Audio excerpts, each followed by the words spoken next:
What's up, everybody? I'm Drew. I'm Mason, And I'm Caroline. and welcome to our crash course video. Today we'll be reviewing the book. Brave New World by Aldous Huxley. Thank you for joining us. So tell me, Mace, what did you think about the book? If I'm gonna be completely honest, not one of my favorites. Gonna put that out there. It was just kind of hard to read at some points. It felt very drug on, but it's got a lot of context, a lot of themes into it. It's one of those books where it's got a lot of deeper meanings for the most part. So for me, as far as the entertainment aspect goes, just wasn't a big fan. Not gonna lie, guys. What about you, Caroline?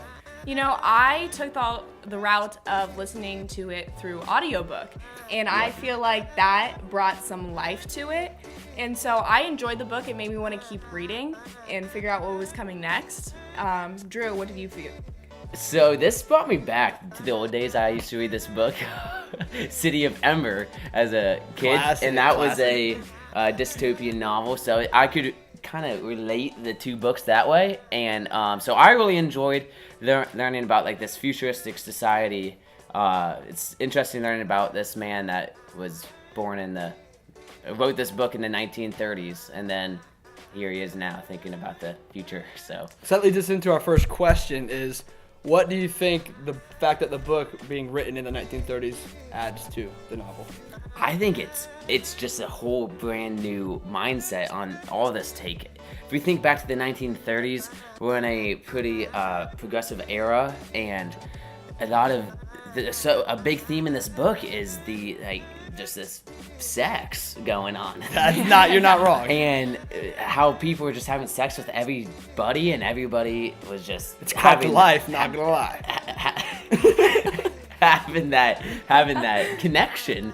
I think that it's just such a diverse thought for people reading it in the 1930s out there.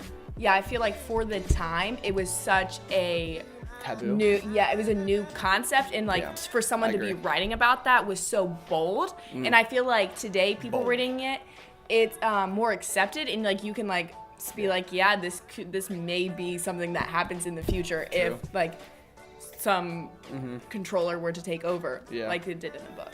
Completely agree.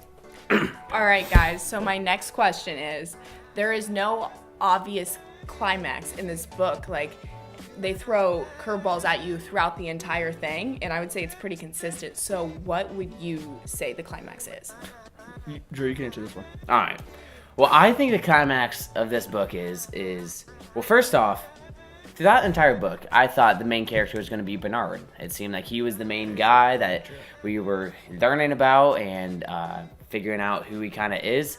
But then all of a sudden we meet this guy named John, and he comes back to the Centre in London, and he's like the guy now. So what I personally think the climax of this book is when John is in the room with the world controllers, and they are discussing all of the past history events, such as they were talking about the Bible and talking about religion, something that's completely absent in this book.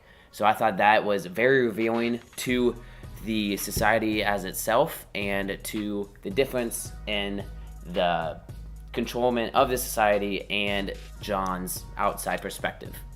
Okay. Follow-up question to you answering my question, and Mason, you can tag along on this too. So Freud in psychology, he's made the statement that a world without religion wouldn't have as much sex. But that is the opposite of what seems to happen in the book. And they don't even follow that slightly. So what do you think Aldous Huxley is trying to make by having that there? Well, I think the reason that this is able, like the amount of sex or whatever is able to happen with the lack of religion is because of the advancement in technology, which is a theme we're going to talk about later. Because they are trained at a young age to have no attachment to anybody at all, like no feelings whatsoever. And obviously, knowing human nature, when you have sex with someone, normally you become attached to them. But in this case, with the investment in technology and a drug that they use called Soma, which is like weed on steroids, basically, where you have no side effects or anything. And it just makes that whole aspect available. And I think the reason that it's available is because of the advancement in technology. I completely agree.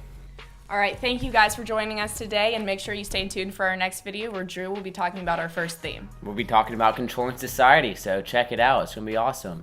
Be sure to like, leave a comment, and click on the link below. Ring those bells, guys. Love you.